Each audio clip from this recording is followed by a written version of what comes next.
जय श्री राधे कृष्ण। आप सभी का आपके अपने YouTube चैनल पे बहुत बहुत स्वागत है।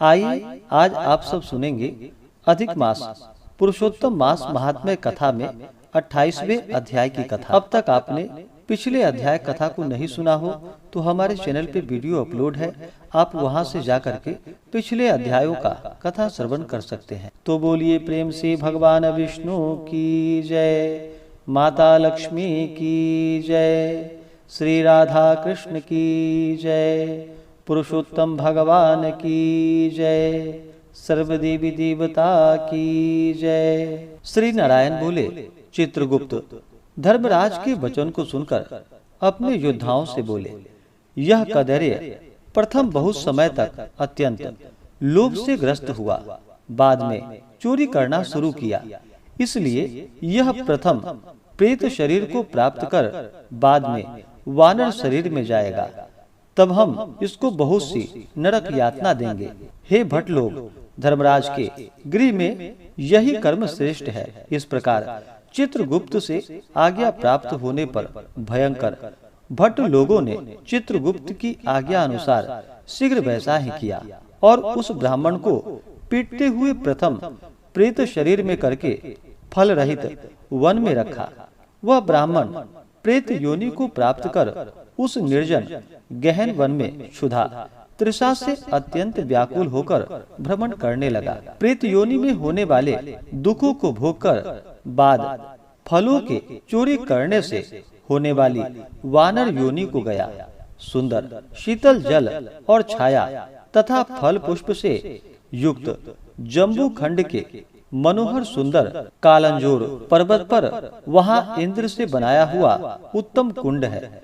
मान सरोवर के समान पवित्र, सत्पुरुषों से सेवित, पापों का नाश करने वाला, देवताओं को भी दुर्लभ मृग तीर्थ नाम से प्रसिद्ध था, जिसमें श्राद्ध करने से पितरलोग सदगति को चले जाते हैं। वहां पर देवता लोग दैत्यों के भय से मृग होकर निरंतर निर्भय स्नान करने लगे, इसलिए विद्वान लोग उस कुंड को मृग तीर्थ कहते हैं। मनुष्य शरीर को प्राप्त कर यह ब्राह्मण वहां पर फलों की चोरी करने के पापों से प्रथम वानर शरीर को प्राप्त हुआ। नारद मुनि बोले, त्रिलोक को पवित्र करने वाले रमणीय मृग तीर्थ में पाप कोटि से युक्त वह दुष्ट वानर कैसे वास करता होगा। हे नाथ, हे तपोधन, मेरे मन के संदेह को आप दूर कीजिए, क्योंकि आपके समान गुरुजनों का अपने शिष्यों के विषय में कभी भी गोप्य कुछ नहीं होता। श्री सूत जी बोले, हे विप्रलोग, इस प्रकार नारद मुनि से प्रेरित होने पर अत्यंत प्रसन्न तपोनिधि नारायण भगवान नारद मुनि का सत्कार करते हुए बोले। श्री नारायण बोले, कोई चित्रकुंडल नाम का महान वैश्य था। पतिव्रत धर्म में परायण तारका नाम की उस वैश्य की स्त्री थी। उन दोनों ने भक्ति से पवित्र श्री पुरुषोत्तम मास का व्रत किया। जब श्री पुरुषोत्तम मास का व्रत करते उन दोनों का श्री पुरुषोत्तम मास बीत गया।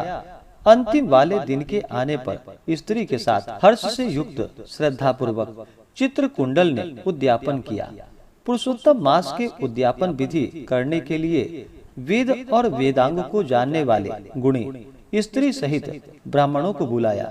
हे नारद, वहां पर धन के लोभ से कैदर्य भी आ गया।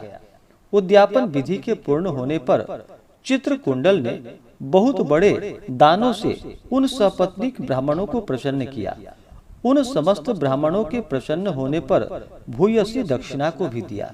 उस दी हुई भूयसी दक्षिणा से प्रसन्न अन्य सब ब्राह्मण गृह को गए, परंतु अत्यंत लोभी कैदर्य उस वैश्य चित्रकुंडल के सामने रोता हुआ खड़ा हो गया और विनय से नर्म होकर गदगद वाणी से बोला कि हे चित्रकुंडल, हे वैश्य, हे भगवत भक्ति के सूर्य, आपने पुरुषोत्तम मास का व्रत विधि से अच्छी तरह किया। इस तरह पृथ्वी तल में कहीं पर किसी ने नहीं किया। आप कृतार्थ हो, सर्वदा भाग्यवान हो, जो तुमने परम भक्ति से पुरुषोत्तम भगवान का सेवन किया। तुम्हारे पिता धन्य है और तुम्हारी पतिव्रता माता धन्य है, जिन दोनों ने तुम्हारे समान हरिवल्लभ पुत्र को पैदा किया। यह पुरुषोत्तम मास धन्य से भी धन्य है। जिसके सेवन से मनुष्य इस लोक और परलोक के फल को प्राप्त करता है। हे विषामपते, तुम्हारी इस पूजा को देखकर मैं चकित हो गया। अहो, तुमने बहुत बड़ा काम किया, इसमें संदेह नहीं है। हर्ष से दूसरे ब्राह्मणों को भी बहुत सा धन दिया। हे भूरिद, भाग्यहीन, मेरे लिए क्यों नहीं देते हो? इस प्रकार कदरे के कहने पर चित्रकुंडल वैश्य ने कदरे को धन दिया। कदरे ने धन को लेकर प्रसन्नता से उसको जमीन में गाड़ दिया। वहां पर कदरे ने श्री पुरुषोत्तम मास की बड़ी पूजा देखी और धन के लोभ से पुरुषोत्तम मास की प्रशंसा की।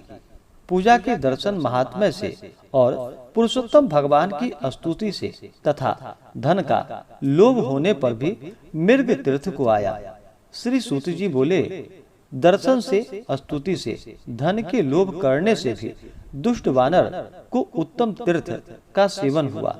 हे द्विज लोग, श्रद्धा से आदर पूर्वक पुरुषोत्तम देव के दर्शन और स्तुति में तत्पर सपत्नीक के पुण्य का क्या कहना है?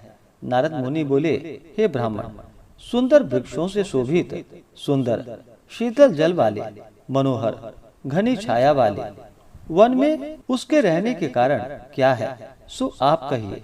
श्री नारायण बोले कि हे नारद, हे अनघ, तुम सुनो। सुनने की इच्छा करने वाले तुमको मैं कहूँगा। इसमें कुछ कारण है जिसके श्रवण से पापों का नाश हो जाता है। जब समस्त अर्थ और फलों के दाता दशरथ के पुत्र श्री रामचंद्र जी ने समुद्र में सेतु बांधकर दुष्ट रावण का नाश किया, उन श्री रामचंद्र जी के विभीषण को छोड़कर बाकी समस्त राक्षसों का वध किया, किसी को नहीं छोड़ा। अग्नि में परीक्षा कर सीता को ग्रहण किया। ब्रह्मा, शंकर, इंद्र आदि देवता रावण के वध से प्रसन्न होकर बोले कि हे राम, तुम वर मांगो। ऐसा कहने पर भक्तों को अभय करने वाले श्री रामचंद्र जी बोले कि हे देवता लोग, यदि इस समय वरदान देना है तो सुनो। यहाँ पर राक्षसों के शूर वानर मारे गए हैं, उनको हमारी आज्ञा से अमृत वृष्टि कर शीघ्र जिला दो। तथा अस्तु, यह कहकर ब्रह्मा, शंकर, इंद्र आदि देवताओं ने अमृत की वृष्टि करके वानरों को जिला दिया। तदंतर वे जयशाली समस्त वानर जीवित हो गए और चिरकाल तक शयन कर उठे हुए के समान देखने में आए। श्री रामचंद्र जी चारों तरफ बैठे हुए समस्त वानरों के साथ पुष्पक विमान पर सवार होकर प्रसन्न मुख कमल वाले सपत्नीक श्री रामचंद्र जी बोले कि हे सुग्रीव, हे हनुमत, हे तारात्मज, हे जाम्बवान, वानरों के साथ आप लोगों ने मित्र का समस्त कार्य किया। आप लोग उन वानरों को आज्ञा दो जिसमें यहाँ से आप लोगों की आज्ञा पाकर वानर अपनी अपनी इच्छानुसार जंगलों में जाए। हमारे ये दीर्घजीवी वानर जहाँ जहाँ वास करे वहाँ के वृक्ष, पुष्प, फलों से युक्त हो जाए। नदी मीठे जल वाली हो, शीतल जल वाले सुंदर तालाब हो, इनको कोई भी मना नहीं करे। हमारी आशा से समस्त वानर जाए। इसलिए श्री रामचंद्र के प्रभाव से जहाँ वानर जाति के लोग वास करते हैं, वहाँ पर वन में मीठे जल वाली नदी और सुंदर तालाब होते हैं।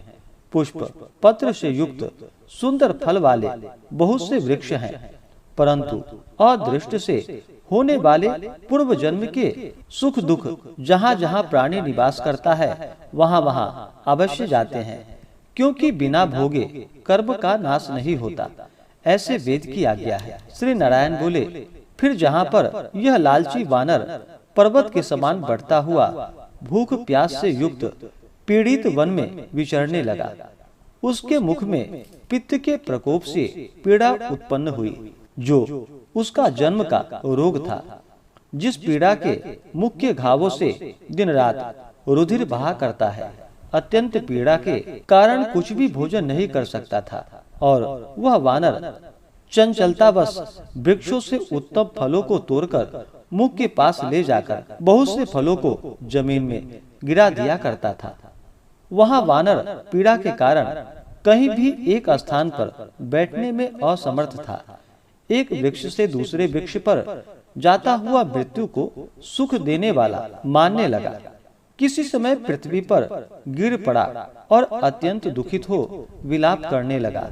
शरीर के टूट जाने से जलहीन मछली के समान तरफड़ाता हुआ रुदन करने लगा। शिथिल शरीर वाला, गलती मुख वाला वह वानर भूख प्यास से पीड़ित हो गया। उसके समस्त दांत मुख रोग से पीड़ित होकर गिर गए। पूर्व जन्म के कृत पाप से इस तरह दुख को प्राप्त हुआ। इस प्रकार नित्य प्रति निराहार रहते हुए वानर को देव योग से श्री पुरुषोत्तम मास आया। उस पुरुषोत्तम मास में भी उसी प्रकार शीतवान आदि से पीड़ित रहा। किसी समय बहुल पक्ष में गहन वन में विचरण करता हुआ प्यासा वानर कुंड के पास पहुंचने पर भी जलपान करने को समर्थ नहीं हुआ। भूख से युक्त भी चपलता से वहां ऊंचे वृक्ष के ऊपर चढ़ गया। एक वृक्ष से दूसरे वृक्ष पर जाते हुए उसके बीच में एक कुंड आ पड़ा। बहुत दिनों से निराहार, शिथिल इंद्रिय और जर्जर शरीर वाला निर्बल शिथिल प्राण वाला कुंड के तट भाग में आया। इस प्रकार 10वीं तिथि से 4 दिन तक वानर को श्री पुरुषोत्तम मास में उस कुंड में लोटपोट करते बीत गए। 5वें दिन के आने पर मध्याह्न काल में उस तीर्थ में जल से भींगा शरीर वाला वानर प्राण से रहित होकर गिर गया और उस देह को त्याग कर पापों से रहित होकर तत्काल दिव्य आभूषणों से विभूषित दिव्य देह को प्राप्त किया, जो कि नील कमल के दल के समान श्याम वर्ण, करोड़ों कामदेव के समान सुंदर चमकते हुए रत्नों से जटित किरीटधारी, सुंदर शोभायमान मत्स्य कुंडल वाला शोभायमान पवित्र पीत वस्त्रधारी, कमर में रत्नों से जटित मेखला वाला शोभमान बाजू बंद कंकण, अंगूठी हार से शोभित नील वर्ण के टेढ़े चिकने बालों से आवृत सुंदर मुख था। उसी समय शीघ्र वहां वैष्णवों में युक्त विमान आया, जिसमें भेरी, मृदंग, पटह, वेणु, वीणा का महान शब्द हो रहा था और देवांगनाओं का नृत्य हो रहा था। गंधर्व किन्नर के सुंदर गान हो रहे थे। ऐसे उस विमान को महाभाग दिव्य देहधारी वानर देखकर अत्यंत विस्मय को प्राप्त हो कहने लगा कि पातकी, तुम्हें यह सुख कैसे हुआ? यह विमान सुख बड़े पुण्यात्मा को ही होना उचित है। इसके बाद कोई देवांगना उसके ऊपर चंद्रमा के समान श्वेत कत छत्र को धारण करती हुई, कोई 2 अप्सराएं हर्ष से उसको दोनों तरफ चावर को डुला रही थी। कोई पान हाथ में लिए खड़ी है और उसके सामने अप्सराएं नृत्य कर रही है। कोई गंगा जल से भरी हुई झाड़ी को लिए हुए खड़ी है। कोई उसके सामने खड़ी गाने बजाने में तत्पर है। इस प्रकार उस वैभव को देखकर चित्र में बने हुए में समान निश्चल हो गया। यह क्या है? मुझ दुष्ट पातकी को किस पुण्य से यह सब प्राप्त हुआ है? मेरा कुछ भी पुण्य तो नहीं है जिससे मैं हरि भगवान के परम पद को जाऊं। श्री नारायण बोले। इस प्रकार तर्क करते हुए कदरे ने सुख का बहुत बड़ा खजाना दिव्य विमान को सामने देखकर आश्चर्य किया। बाद हरि भट्टों ने उस कदरे का हार्दिक अभिप्राय जानकर उसके सामने विनय पूर्वक हाथ जोड़कर उसके चरणों में नमस्कार कर वानर शरीर को त्यागे हुए उस कदरे को सुंदर वचन कहा।